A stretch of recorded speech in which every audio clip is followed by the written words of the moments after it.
Assalamualaikum warahmatullahi wabarakatuh. Alhamdulillahi rabbil alamin. Assalatu wassalamu ala asrafil anbiya'i wal mursalin wa ala alihi wa sahbihi ajmain, amma ba'. Pertama-tama marilah kita panjatkan puja beserta puji syukur kita kehadirat Allah Subhanahu wa taala yang telah memberikan kita berbagai macam nikmat, terutama nikmat kesehatan dan kesempatan. Kedua kalinya salat beserta salam terlupa pula kita haturkan, junjungkan, layangkan kepada Nabi besar kita Nabi Muhammad sallallahu alaihi wasallam yang telah membawa kita dari zaman jahiliyah menuju zaman yang terang benderang, dengan kata lain minaz zulumati ilan nur. Terima kasih atas waktu dan kesempatannya yang diberikan kepada kami untuk mempresentasikan hasil diskusi kami yang berjudul Perkembangan Kognitif dan Bahasa. Penjelasan pertama yang akan dijelaskan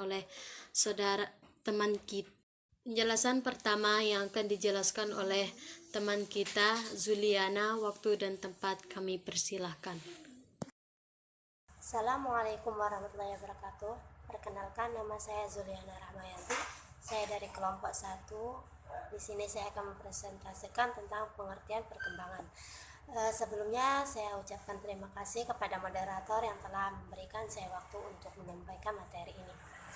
Nah, yang pertama tentang pengertian perkembangan. Pengertian perkembangan secara umum adalah perubahan tertentu yang terjadi pada manusia atau hewan. Menurut Rezeki Rianti, pengertian perkembangan adalah perubahan ke arah yang lebih maju terjadi pada diri sendiri seperti yang kita alami sejak konsepsi sampai mati, baik dalam proses atau tahapan secara berurutan. Perkembangan manusia dapat dibagi menjadi sejumlah aspek yang berbeda, di antara lain perkembangan fisik, perkembangan pribadi, perkembangan sosial, dan perkembangan kognitif. Mungkin hanya ini yang dapat saya sampaikan. Assalamualaikum warahmatullahi wabarakatuh. Baik, kita lanjut ke penjelasan yang kedua yang akan dijelaskan oleh teman kita Sapuan. Waktu dan tempat kami persilahkan.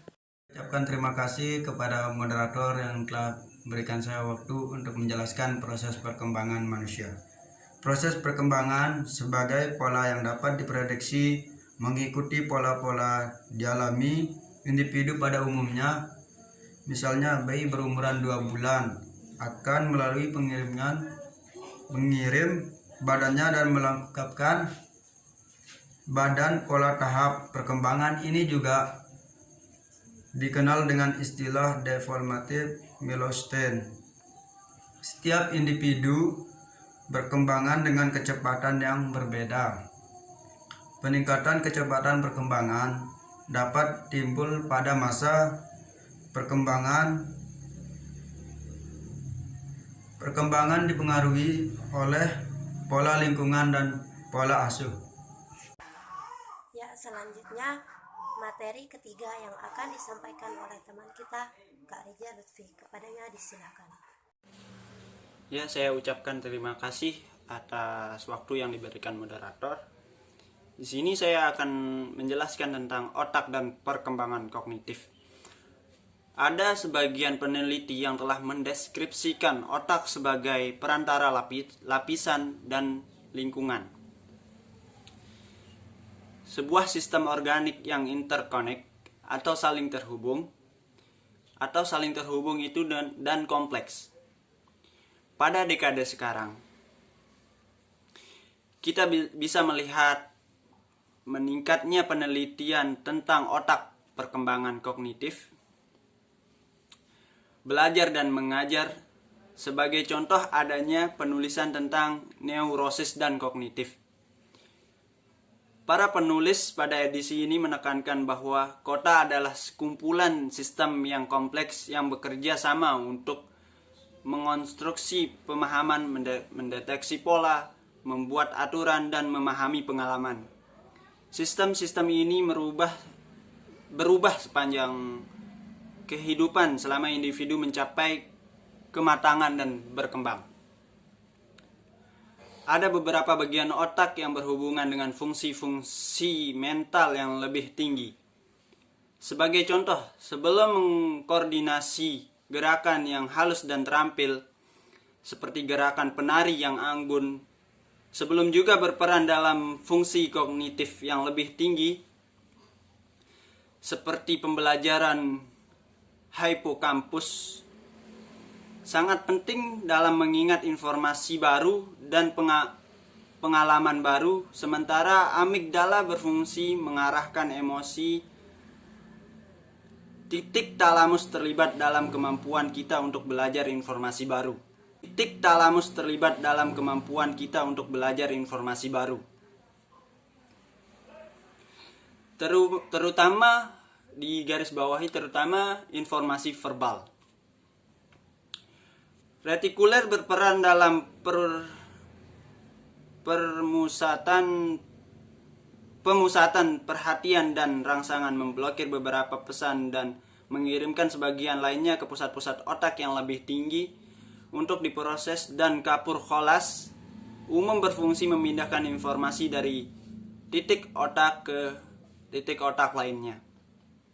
Pada otak manusia, lapisan luar setebal 1 berbanding 8 inci yang menyelimuti cerebrum adalah korteks cerebral. Yang tampak berkerut-kerut pada korteks cerebral memungkinkan terjadi pencapaian-pencapaian terhebat pada diri manusia tersebut, seperti pengawasan masalah yang kompleks dan bahasa. Korteks cerebral adalah bagian otak yang berkembang paling akhir. Jadi otak diyakini lebih rentan terhadap pengaruh lingkungan dibanding daerah otak lainnya. Korteks cerebral paling banyak memiliki neuron. Jadi mungkin demikian penjelasan tentang otak dan perkembangan kognitif yang bisa saya sampaikan. Terima kasih. Saya serahkan kembali ke moderator. Penjelasan yang keempat yang akan dijelaskan oleh teman kita Siti Hajar, waktu dan tempat kami persilahkan. Assalamualaikum warahmatullahi wabarakatuh. Bismillahirrahmanirrahim. Alhamdulillahirrabbilalamin. Amma ba'du.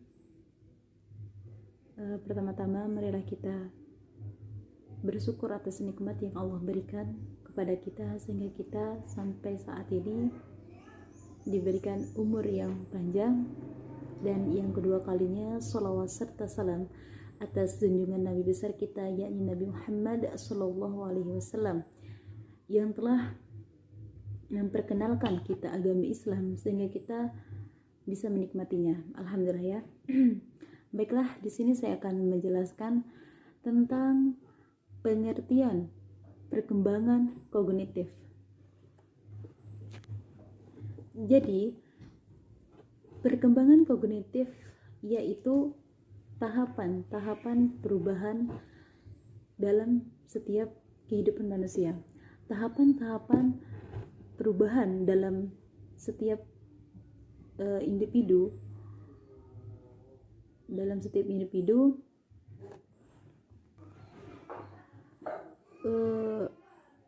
untuk memenuhi atau untuk mengelola informasi, untuk mendapatkan informasi-informasi baru. Perkembangan kognitif itu kemampuan berpikir dengan penalaran berpikir. Ketika kita menemukan sesuatu hal yang baru, maka di sana kita akan berpikir sehingga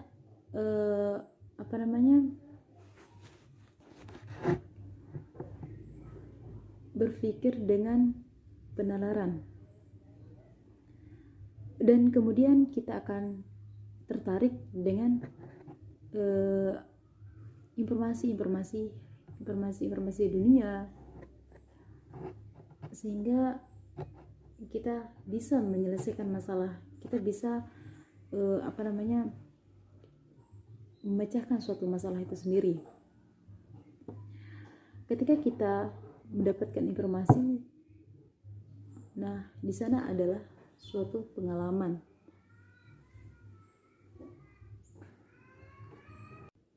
Baiklah, cuma itu yang dapat saya sampaikan. Jikalau banyak kekurangan, baiklah, cuma itu yang dapat saya sampaikan. Jikalau banyak kekurangan, saya mohon maaf. Wallahu muwaffiq ila aqwamit thoriq. Wassalamualaikum warahmatullahi wabarakatuh. Penjelasan selanjutnya yang akan dijelaskan oleh teman kita Mansur. Waktu dan tempat kami persilahkan. Assalamualaikum warahmatullahi wabarakatuh. Yang saya hormati Pak Dosen FSMI Rapsanjani SPD MPD. Yang saya banggakan sahabat-sahabat mahasiswa-mahasiswi yang masih semangat dalam belajar untuk menuntut ilmu, untuk menjadi orang yang bertakwa dan jadi orang yang ingin ditinggikan derajatnya oleh Allah Subhanahu wa taala.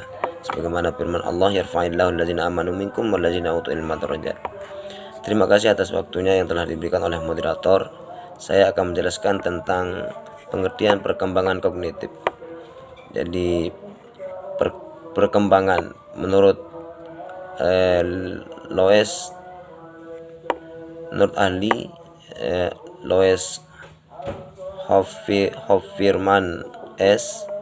Perkembangan adalah proses yang terjadi dalam diri seseorang sepanjang kehidupannya. Sedangkan kognitif itu adalah kemampuan berpikir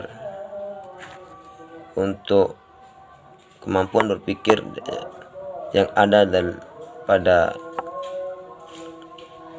manusia. Jadi perkembangan kognitif ini adalah proses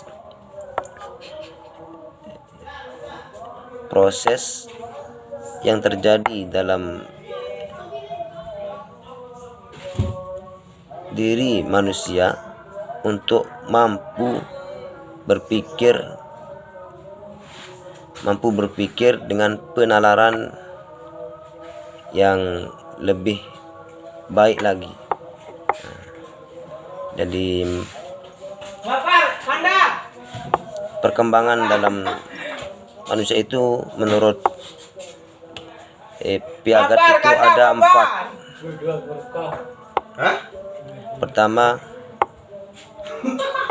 sensori motor namanya. Jadi perkembangan di sini adalah mulai dari umur 0 ke 2 tahun. Nah, di sini manusia itu mampu menggunakan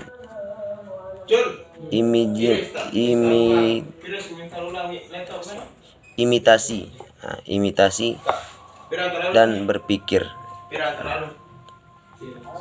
Yang kedua, menurut Piaget itu praoperasional dari 2 tahun ke 7 tahun, mampu menggunakan bahasa. Dari manusia itu setelah berumur 2 sampai ke 7 tahun, manusia itu bisa merangkai kata, artinya bisa merangkai kata seperti ibu, bapak, minta makan gitu. Nah, dari umur 2 ke 7 tahun. Terus yang ketiga adalah operasional konkret. Nah, dari 7 tahun ke 11 tahun. Di sini manusia itu mampu mengatasi masalah. Nah, jadi sudah lebih tinggi lagi. Jadi pada umur 7 sampai 11 tahun ini manusia itu mampu mengatasi atau menyelesaikan suatu masalah yang ada dalam kehidupannya. Dia mampu berpikir untuk menyelesaikan suatu masalah. Nah, yang keempat adalah operasional formal, 11 tahun ke dewasa. Nah, di sini manusia sudah mampu berpikir abstrak, mampu menganalisis suatu masalah yang terjadi dalam lingkungannya dan mampu memberikan atau menyelesaikan masalah tersebut dengan sangat baik. Mungkin cuma ini yang dapat saya sampaikan. Mohon maaf kalau ada kekurangan, karena saya masih dalam tahap belajar. Kalau memang sahabat-sahabat tidak puas, jadi saya bukan orang alat pemuas, jadi mohon maaf, puas maupun tidak puas harus puas gitu ya, karena saya bukan orang pemuas, bukan alat pemuas gitu. Terima kasih, cuma ini yang dapat saya sampaikan. Saya kembalikan ke moderator. Assalamualaikum warahmatullahi wabarakatuh. Penjelasan selanjutnya yang akan dijelaskan oleh teman kita Zuliana. Waktu dan tempat kami persilahkan. Ya, sekarang kita lanjut ke pengertian perkembangan bahasa. Di sini ada beberapa pengertian tentang perkembangan bahasa.